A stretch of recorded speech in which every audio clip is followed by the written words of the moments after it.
तो स्टोरी की स्टार्टिंग में हम एक स्पेसशिप को देखते हैं जो कि धीरे धीरे अर्थ के एंटर हो रहा था। वो काफ़ी तेजी के साथ एक पहाड़ी इलाके के अंदर जाने लगता है, लेकिन इसी के साथ हम वहाँ पर गोहान को देखते हैं। गोहान भी काफ़ी गुस्से से उस स्पेसशिप को ही देख रहा था। फिर स्पेसशिप का दरवाज़ा ओपन होता है जिसके अंदर से डार्क फिरोजा बाहर निकलता है। वह हंसते हुए कहने लगता है कि हमें एक दूसरे से मिले हुए काफ़ी वक्त हो गया। लेकिन तभी अचानक इतना कहते ही डार्क फिरोजा अपने पावर से डायरेक्टली उनके ऊपर एक जोरदार अटैक कर देता है, जिसकी वजह से वहां पर एक बहुत ही बड़ा ब्लास्ट होता है। लेकिन इस ब्लास्ट के बावजूद भी गोहान और पिकोलो जिंदा होते हैं। लेकिन गोहान काफी गुस्सा होते हुए फिरोजा से कहने लगता है कि तुम जो नामी किंग्स को मिटा रहे हो, क्या तुम्हें इसका कीमत भी पता होगा। लेकिन इस पर डार्क फिरोजा मजाक उड़ाते हुए कहने लगता है कि ये तो मेरे लिए एक मामूली सी बात है इन्हें मिटाना। लेकिन अब उसके बातों को सुनने के बाद पिकोलो को काफी गुस्सा आ जाता है और वह एक एनर्जी वेव से सीधे फ्रेजा के ऊपर अटैक करता है। लेकिन उसके अटैक होने के पहले ही यहाँ पर डार्क फ्रेजा वहां से टेलीपोर्ट हो गया था,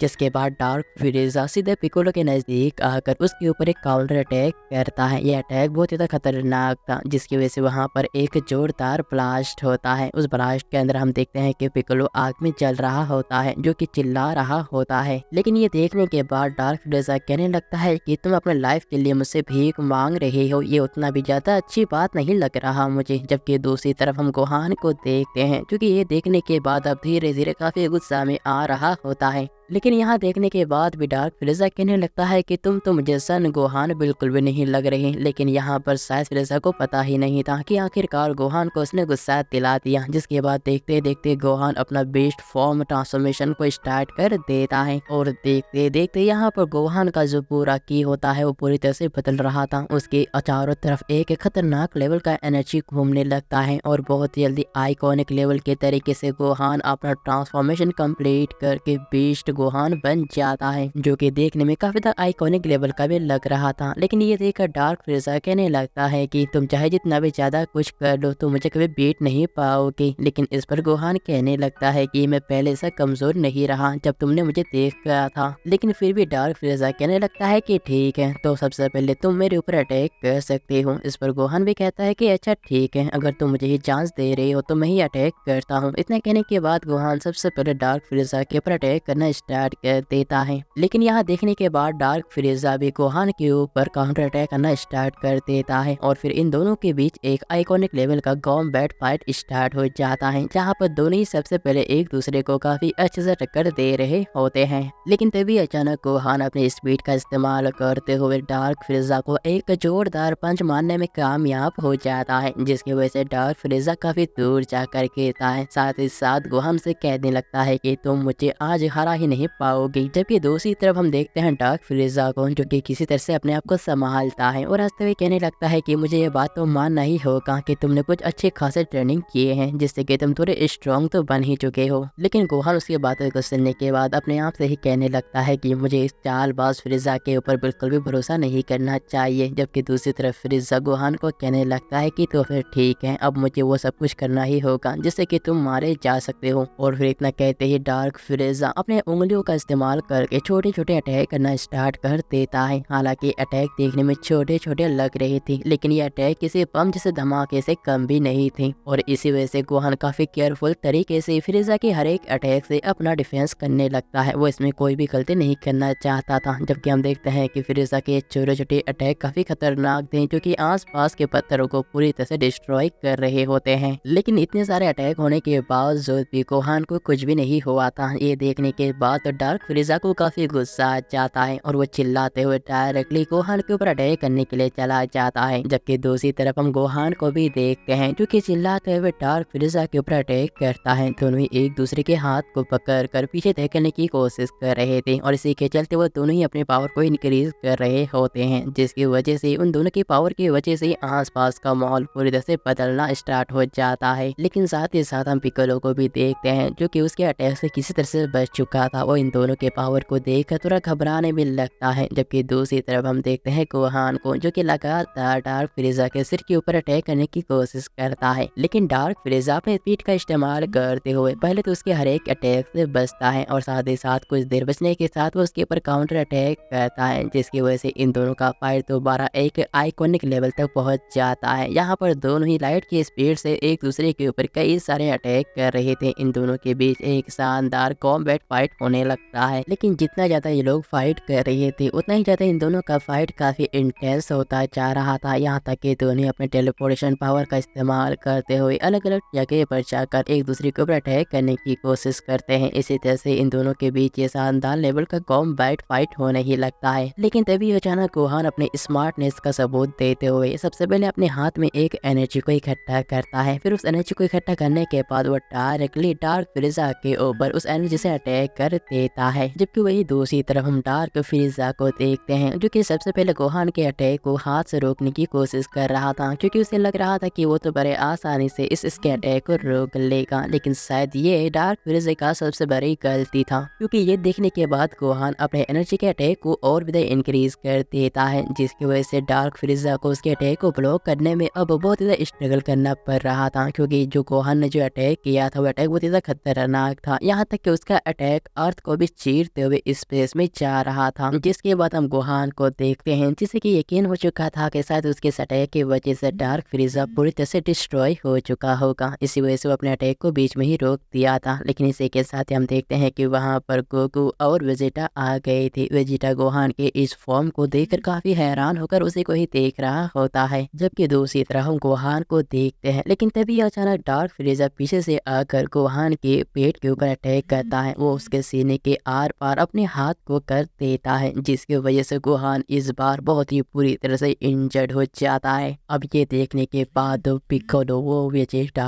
और जाकर गोकू ये तीनों ही काफी ज्यादा डर जाते हैं। दूसरी तरफ हम देखते हैं डार्क फ्रीजा को, जो कि डायरेक्टली गोहान को फेंक देता है और यहाँ पर हमें पता चलता है कि गोहान यहाँ पर मर चुका है। जबकि दूसरी तरफ ये देखने के बाद गोकू और वेजिटा काफी गुस्सा आ जाते हैं, यहाँ तक कि गोकू डायरेक्टली अपना मोस्ट ट्रांसफॉर्मेशन भी एक्टिव कर देता है। दूसरी तरफ हम देखते हैं डार्क फ्रीजा को, जो कि गोहान को देखते हुए कहने लगता है कि तुम तो बहुत ज़्यादा बेकार निकले, तुम्हें तो अपने आप को बचाने का थोड़ा मौका भी नहीं मिला। जिसके बाद डार्क फ्रीजा गोकू के पास आकर कहने लगता है कि तुम साइंस बहुत ज़्यादा बेकार हो, और इसके अलावा तुम्हें याद ही होगा कि मैंने तुम लोगों से वादा किया था कि एक एक करके मैं तुम सभी को मारूंगा, और इसके अलावा मैं अब तुम्हारे जैसे ही काफी स्ट्रॉन्ग पे स्ट्रॉन्ग बनता ही जा रहा हूँ। क्या तुम लोगों ने इस बात को नोटिस नहीं किया? लेकिन इसी के साथ ही उससे भी डरावना बात तो ये था कि यहाँ पर सच में डार्क फ्रीजा का पावर काफी ज्यादा इंक्रीज हो रहा था। उसके चारों तरफ एक डार्क एनर्जी घूम रहा था। लेकिन ये देखकर सुप्रीम काई जल्दी से अपने काना के बाली को बाहर निकाल कर अल्ट्रा ईगो वेजिटा और गोकू को देता है। जिसके बाद गोकू और वेजिटा जल्दी से अपने फ्यूजन टेक्निक को एक्टिवेट कर देते हैं। वो जल्द से जल्द एक दूसरे के साथ फ्यूजन हो जाते हैं। उन दोनों की फ्यूजन की वजह से वहाँ पर एक जोरदार और धमाकेदार एनर्जी ब्लास्ट होता है। लेकिन यहाँ पर गोकू और वेजिटा का कोई ये छोटा मोटा फ्यूजन नहीं था, बल्कि एक लेजेंडरी फ्यूजन था। उन दोनों के पावर की वजह से पूरा समुद्री इफेक्ट हो जाता है, आसपास कई सारे पत्थर डिस्ट्रॉय हो गए थे। वही दूसरी तरफ हम गोकू और वेजिटा की फ्यूजन वाले पर्सन को देखते हैं, जो कि डार्क फ्रीजा को कहने लगता है कि मैं गोकू और वेजिटा का फ्यूजन हूँ, मेरा नाम वेगिटो है, जो कि काफी आइकॉनिक लेवल वाला नाम भी लगता है। लेकिन वही दूसरी तरफ हम डार्क फ्रीजा को देखते हैं, जो कि वेगिटो के इस बात को सुनने के बाद सिर्फ नॉर्मली मुस्कुरा रहा था। वो तो उसे ऐसे हंस रहा था जैसे कि उसे इस बात से कोई फर्क ही नहीं पड़ता। जबकि दूसरी तरफ वेगिटो फाइट करने के लिए पूरी तरह से रेडी हो जाता है। लेकिन ये देखकर डार्क फ्रीजा कहने लगता है कि तुम चाहे जितने भी ज्यादा फ्यूजन क्यों नहीं कर लो, तुम्हारा ये फ्यूजन भी मुझे हरा नहीं पाएगा, क्योंकि मैं तुम लोगों से बहुत ज़्यादा स्ट्रॉन्ग बन चुका हूँ। और इतना कहने के बाद ही अचानक के डार्क फ्रीजा अपने एक उंगली के ऊपर एक छोटा सा सन क्रिएट करने लगता है, जो कि देखते ही देखते काफी बड़ा होता जा रहा था। ये देखकर वेगिटो कहने लगता है कि ओ, लगता है कि तुम हमसे फाइट ही नहीं करना चाहते, शायद तुम्हारा मन ये कहता है कि क्यों ना तुम फाइट को एक ही बार में खत्म कर दो, इसी तरह से तुम इस तरह का टेक्निक इस्तेमाल कर रहे हो। तो दोस्तों इसी के साथ ये पार्ट यहीं पर एंड होता है। नेक्स्ट पार्ट के लिए कमेंट करें, चैनल को सब्सक्राइब करना मत भूलिएगा।